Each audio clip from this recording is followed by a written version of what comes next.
morning, sixth grade. We're going to read another book about the Nile. Egypt, right? This is not quite ancient Egypt, but I like the story. I checked it out from the library, and I think we're going to try this and see if it would be a good addition to our reading. Nile Crossing, written by Katie Beebe.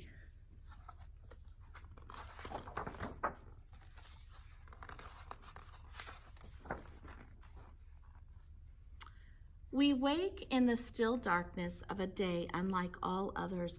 I roll up my mat and my heart swoops like a falcon in this new day. The first day of school. In the flickering glow of the lamp, Mother knots an amulet around my wrist. To keep me safe, she says with a kiss. It is a scarab, like my name, Kepri. She tucks 3 honey cakes into my belt, a treat for later. My little sisters are still sleeping as we leave. I shut the door softly. As Father and I step into the deserted street and turn down the old road, my feet are heavy, but my head is light.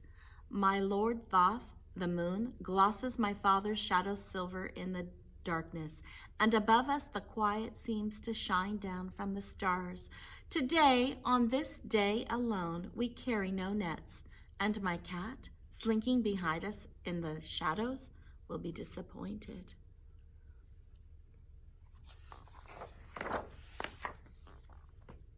The Nile welcomes us long before we reach it, like a friend running to meet us. It greets us with the whisper of reeds, the lap of water at the riverbank, the muttering of geese as they mumble in their sleep.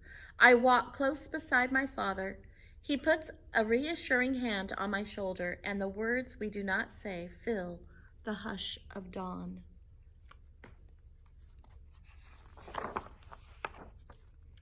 We reach my father's boat, and I sit at my usual place among the sweet smell of mud and water and fish and rope. But today, my hands are empty. As Father pushes us off and the great river takes us up, the Nile seems as wide as the sky with just the 2 of us sailing in its gathering light. Behind me, Father begins to sing our usual paddling song, deep and low. I start to sing too, and our voices travel side by side over the still river. My Lord Crocodile Sobek and my Lady Hippo Tourette will not trouble us today.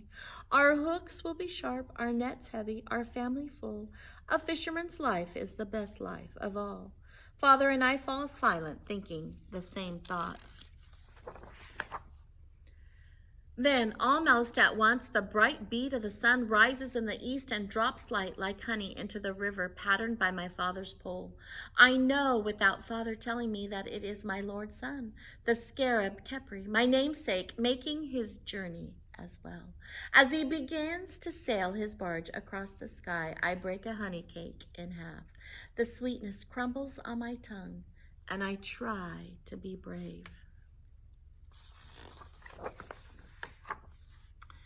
Our crossing is too long and too short, and when we step into the cool mud on the other side, I want to stay and to go, to enter the town thick with people and excitement, and to return to our old quiet river and home.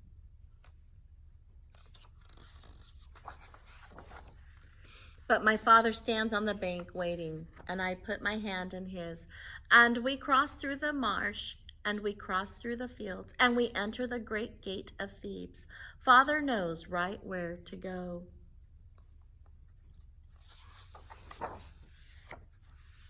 Soon we stand before a courtyard, but we do not go in. In the street beside us, men pass, dressed in the brightest linen. The city around us is waking up, and my Lord Kepri's barge is climbing higher. It is almost time.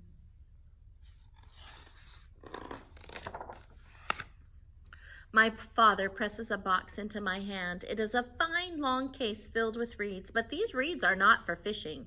These reeds are pens for writing. And today, on this day, unlike all others, instead of trailing them in green river water, I will dip them, the tools of a scribe, in ink of black and red, the colors of the Nile mud and the desert.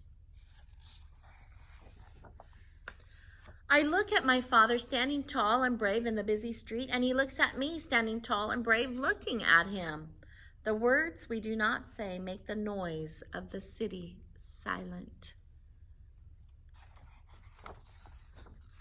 Then my father clasps me to himself and lets me go, and turns and makes his way down the crowded street back to the river, alone. As I stand outside the courtyard, I hear the other boys talking and laughing inside. My new pen case is strange in my hand. Already I miss the feel of the net and the weight of a good catch.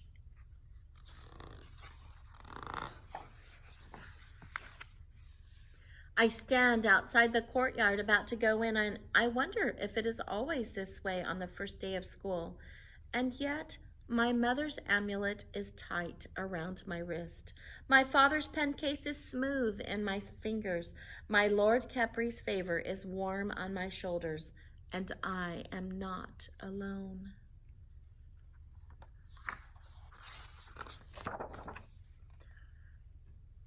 Writing in Egypt. After Capri gathers his courage to enter the school, he finds that his classroom is just an open-air courtyard. The teacher invites him to take his place, cross-legged on the dusty ground next to the other boys. While the teacher recites a prayer to Thoth, the ibis-headed god of writing and wisdom, one of Capri's classmates pulls out his school book. It isn't the sort of book we think of, but a hardened piece of clay, an ostrakon, with words written on it. Papyrus, the paper made out of strips cut from papyrus plant that grows by the Nile, is used only for the most important writings because it is expensive and takes so long to make. Even the words are different from the ones you may be used to. Instead of letters making up sounds that make up words, Egyptians in Capri's time used small pictures or hieroglyphs that each represent one syllable or a whole word. To Capri's surprise, the boy snaps the ostrakon in two and shares one of the pieces with him. New friends, not just new tools, are also important on the first day of school, thinks Capri. Thanks, he says. To write the name of the god Thoth, Capri slides the cover off his wooden pen case and takes one of the pens from the slot underneath. The pens are made from slender reeds that also grow on the banks of the Nile, and they have a comforting, familiar smell for him. Then while the teacher is busy helping a few other students, Capri's friends show him how to take his knife and cut the end of the pen, slightly crushing the tip to make it softer. Next, he dips the tip into water and shows Capri how to brush the pen across one of the cakes of ink at the end of his pen case. The dark black ink is made by mixing soot with water and a sticky gum from the acacia tree.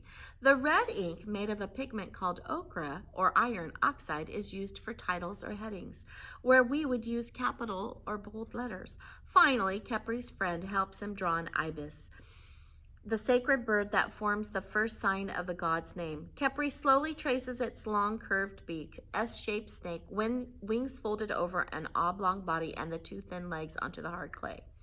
Good, the boy says with a grin. Now you just have to learn about 700 more signs, how they go together in 1,000 different ways and all the sacred texts. Not a bad start, as the serpent said when he swallowed the toe of the hippopotamus. So this is how they would spell the word Thoth. So Capri was not an actual person, but he could have been. His story is set in Egypt, 1500 to 1000 BC, when the famous pyramids at Giza were already more than 1,000 years old. The first sections of the Great Wall of China still would not be built for another 500 years. And the United States was still 3,000 years in the future.